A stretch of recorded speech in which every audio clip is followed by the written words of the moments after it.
Bonjour. Bonjour et bienvenue sur les numériques dans nos vidéos spéciales réparation, modification et aujourd'hui amélioration. Et avec Audrey, aujourd'hui on va améliorer ceci. Avec cela.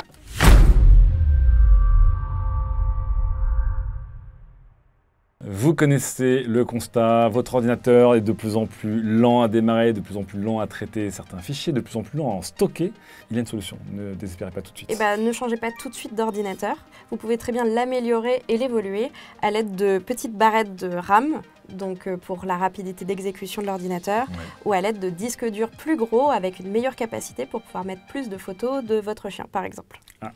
Alors avant de commencer cette amélioration d'ordinateur, on vous rappelle que le temps sera variable. Est-ce que déjà l'ordinateur est compatible avec ce genre d'amélioration? Ce sera à vous de le vérifier. Exactement. En fait, il existe plusieurs types de disques durs, par exemple, avec différentes prises. Donc veillez à bien regarder quel type va sur votre ordinateur. Et pareil pour les barrettes de RAM qui ont plus ou moins toutes la même tête, mais qui malheureusement n'ont pas les mêmes cadences et fréquences. Ce serait beaucoup trop simple. Allez, on se lance tout de suite sur ce Lenovo G7. Alors pour ce petit projet Audrey, combien de temps ça nous prendrait? Quels outils sont nécessaires? Et est-ce que c'est difficile? C'est la vraie question pour moi. Alors, là, rassure-toi, contrairement à certains de nos projets, celui-ci est quand même assez simple. On va avoir besoin de tournevis cruciforme et c'est tout. Ce qui est déjà une bonne chose, contrairement à des projets précédents. Incroyable. Au niveau du temps, je pense qu'il faut compter, comme tu n'es pas trop à l'aise avec ça, je pense qu'il faut compter une petite quinzaine, vingtaine de minutes en étant optimiste. Très bien. Rien ne t'empêche de prendre plus de temps si tu veux analyser ce qui se passe à l'intérieur de ton ordinateur. J'ai retenu les enseignements. Du coup, je vais pouvoir vous démonter la coque de votre ordinateur. Donc, il vous faut simplement un tournevis cruciforme. Tout simple, hein, vous en avez certainement dans les placards, c'est assez courant comme outil de bricolage. Alors on rappelle aussi qu'il faut bien vérifier le nombre de vis qu'il y a. Certaines sont parfois cachées sous des stickers, comme on peut le voir, ou sous carrément les pieds de l'ordinateur. Exactement. En fait, sous les barres un petit peu comme ça, qui permettent de faire de l'antidérapant sur votre ordinateur, vous pouvez avoir des vis cachées. Et pareil, là on le voit parce que il est un petit peu décollé justement, mais on a un sceau de garantie. Donc, on vous rappelle, vérifiez bien votre garantie avant de vous lancer dans ce genre de petite entreprise. Alors, on rappelle pour les gens qui n'ont pas encore vu nos vidéos que Audrey, qui est donc professionnelle de la réparation, tu as tout un petit établi et un petit set pour poser des vis. C'est très important de bien les trier et de les classer pour vos projets.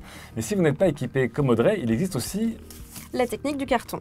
Exactement. C'est l'instant MacGyver qui vous permettrait, par exemple, on peut faire une petite démonstration. Oui, par exemple, vous pouvez planter avec votre petit tournevis, faire des petits trous pour pouvoir caler vos vis dedans et ainsi les ranger dans le même ordre que celles que vous avez dévissées juste avant.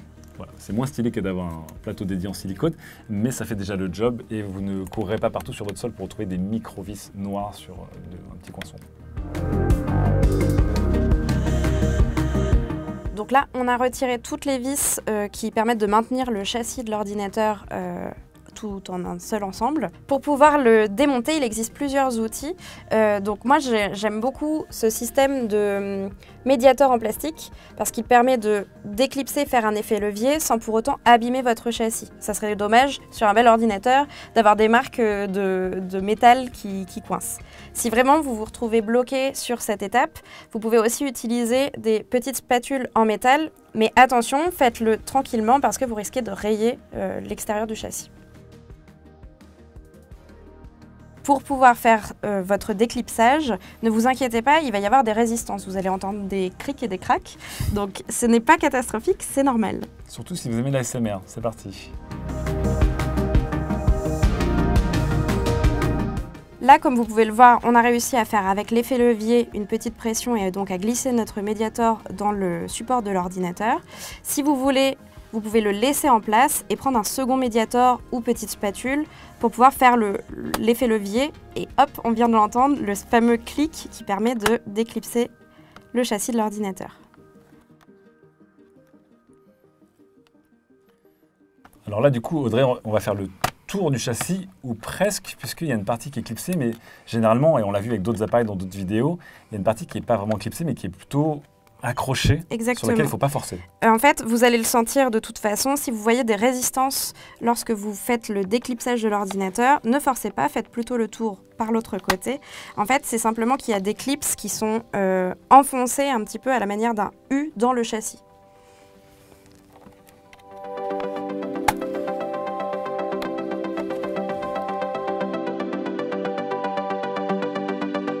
Donc là, on a déclipsé les bords qui n'ont pas mis de résistance. Et en fait, hop, pour pouvoir il faut tirer un petit peu pour pouvoir l'enlever complètement. Donc c'est quelque chose qui va s'appliquer à beaucoup d'objets technologiques. Il y a toujours des côtés clipsés et un côté qui a des crochets qui permettent de maintenir tout cela en place. Exactement. Donc, identifiez bien le côté avant évidemment de forcer ou de démonter. Et là, on voit ces fameux petits crochets Sur ce modèle. sur ce modèle. Donc on vous le rappelle, évidemment, ce sera différent selon tous les ordinateurs, mais ce système, vous risquez de le retrouver en général. Tiens, vas-y, je te débarrasse. Merci beaucoup. Voici donc la première étape, celle de l'ouverture de votre ordinateur qui est faite. On va maintenant attaquer la deuxième, qui est juste d'identifier les emplacements d'upgrade, d'amélioration de l'ordinateur sur la RAM et la ROM. Exactement. Donc là, sur ce modèle-ci, on peut voir déjà, comme d'habitude, une pièce très imposante sur beaucoup d'objets électroniques, c'est la batterie. Par mesure de sécurité, je vous conseille de démonter cette batterie, de la déclipser avant de travailler sur le reste de la carte mère. Alors là, on va donc identifier l'endroit, le connecteur de la batterie. Donc là, c'est assez simple. On a la batterie ici, elle est reliée par un unique fil ici. D'accord. Hop. Donc, il y a deux solutions qui s'offrent à vous pour la démonter. Soit vous la dévissez, vous la sortez un petit peu du châssis et ensuite elle sera plus facile à déclipser. Soit vous déclipsez directement. Selon le niveau de difficulté, selon si vous avez du mal à la retirer à partir de cet endroit, vous faites vraiment comme bon vous semble. D'accord.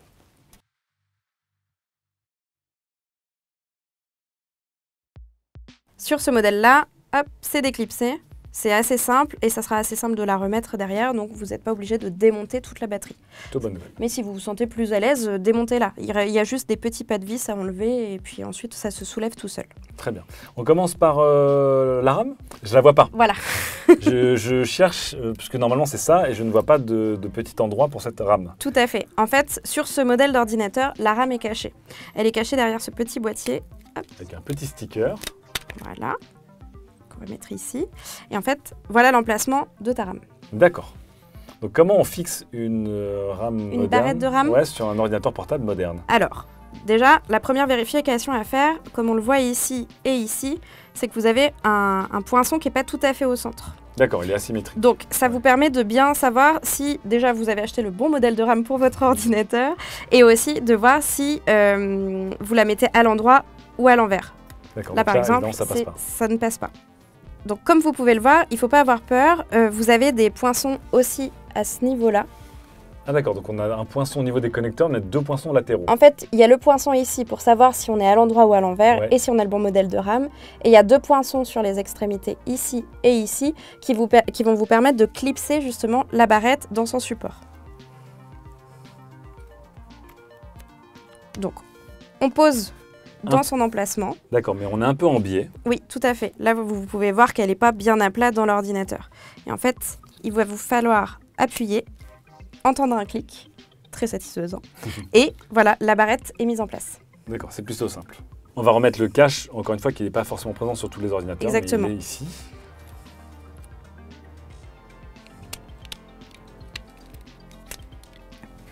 Et on va s'attaquer maintenant au disque dur. Alors on vous rappelle que sur les disques durs d'ordinateur et d'ordinateur portable, il y a différents formats. Donc pareil, faites bien attention avant d'acheter un disque dur supplémentaire. En fait, là, tout à l'heure, je vous ai présenté le disque d'origine de cet ordinateur, qui est un disque dur NVMe. Donc comme on peut voir à son format, un petit peu de carte, qui ressemble à la mémoire RAM d'ailleurs, oui, physiquement. Vrai. Mais vous pouvez avoir aussi des disques durs SSD ou non qui ont des prises SATA. Donc ce sont ces deux prises ici, une longue et une plus courte, que l'on peut voir aussi comme ça. Donc vérifiez bien le format des disques durs SSD que vous achetez lorsque vous voulez améliorer votre ordinateur. Là c'est du NVMe sur ce modèle et donc on va voir déjà où sont les emplacements de ces disques durs NVMe pour bien les localiser. Alors comme je vous le disais tout à l'heure, cette pièce-là est la pièce d'origine, le disque d'origine de l'ordinateur qui se met à cet emplacement-là. On voit son petit châssis ici. Et on peut voir qu'il y a une place supplémentaire pour rajouter un second disque NVMe à cet endroit-là.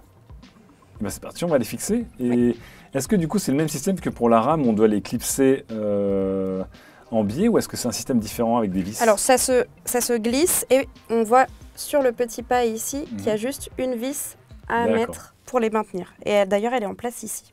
Très bien. Eh ben, on va mettre le premier disque dur, remettre le disque dur d'origine qu'on vous a montré pour la science, bien sûr. Donc on l'insère et il faut que, j'imagine, le pas de vis corresponde et soit bien aligné. Exactement. Merci.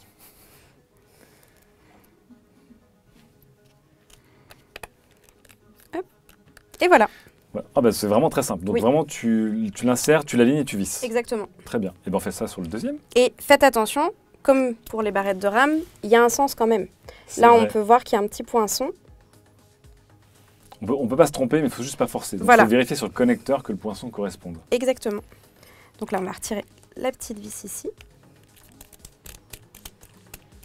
Hop.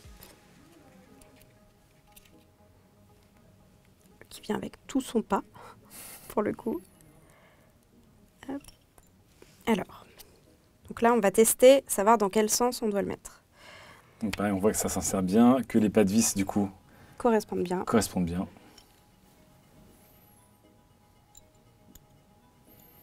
Et on peut revisser. Donc là, on a fixé tous les éléments et évidemment, avant, on va tester ceci avant de refermer à 100% l'ordinateur. Exactement. Donc, on remet la batterie, j'ai bien tout retenu. Ah, c'est bien, parce que je pensais que tu allais oublier. Donc là, il nous suffit juste de reclipser la batterie correctement. Donc c'est l'étape toujours un petit peu délicate. Hop. Et voilà. Pareil, on a entendu un genre de petit clic. J'espère que vous l'avez entendu aussi. Du coup, là, il nous reste à reclipser le fameux châssis que l'âme me tend, gentiment, merci. En n'oubliant pas, comme au début, que vous avez les pas de vis qui doivent s'encastrer, on va dire, dans l'ordinateur.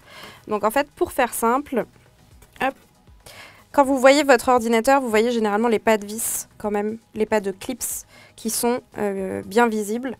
Vous essayez de caler pour que ce soit à la même distance. Donc là, par exemple, j'ai les pas de vis ici qui rejoignent ici. Hop. Et on va faire levier. On y va doucement. Et on ne doit pas voir de jour, comme on voit ici. Et on reclipse. Et après, on réussit. Ah, c'est tellement satisfaisant. J'ai l'impression d'être chez le chiropracteur. Et c'est gratuit. C'est exactement le même effet. Mais sauf que c'est... J'ai encore mal au dos.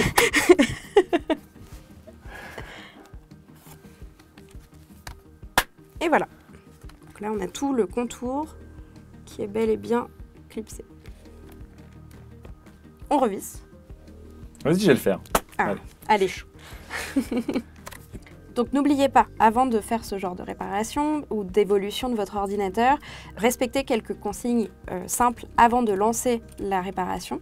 Tout d'abord, comme on a pu le voir, il y a des fois des emplacements NVMe et des fois des emplacements de disque dur SATA classique, comme celui-ci. Malheureusement, ça, vous n'allez pas forcément le savoir juste avec la facture de votre ordinateur. Donc vous pouvez très bien quand même l'ouvrir pour vérifier ça par vous-même. Donc comme vous avez pu le constater, ce n'est pas une opération non plus trop complexe. Évidemment, si vous êtes à l'aise avec les outils, vous allez trouver ça plus simple que si vous n'avez jamais touché à une réparation informatique. Mais, comme l'homme. Mais vous allez être capable quand même de pouvoir évoluer votre ordinateur à moindre frais par vous-même si vous pouvez vous renseigner un petit peu, par exemple sur le guide de la marque ou du modèle de votre ordinateur. Vous allez réussir à... Oui, Audrey, donc. Oui, donc vous allez pouvoir réussir à trouver peut-être sur le modèle de la marque, le site internet avec la document technique complète. Vous allez pouvoir trouver les modèles de disques qui sont adaptables à votre modèle d'ordinateur ou non. Et voilà, au final, on partait d'un ordinateur qui avait peut-être des gros soucis de stockage et qu'on avait envie de changer. Et au final, maintenant, il a gagné en vitesse et en stockage à moindre effort, on peut dire ça. Hein. J'ai même réussi. On espère que ça vous aura plu et on se retrouve pour une prochaine vidéo de réparation, d'amélioration, de modification. En attendant, laissez-nous dans les commentaires des suggestions d'appareils sur lesquels vous voudrez qu'Audrey intervienne. À très vite. À bientôt.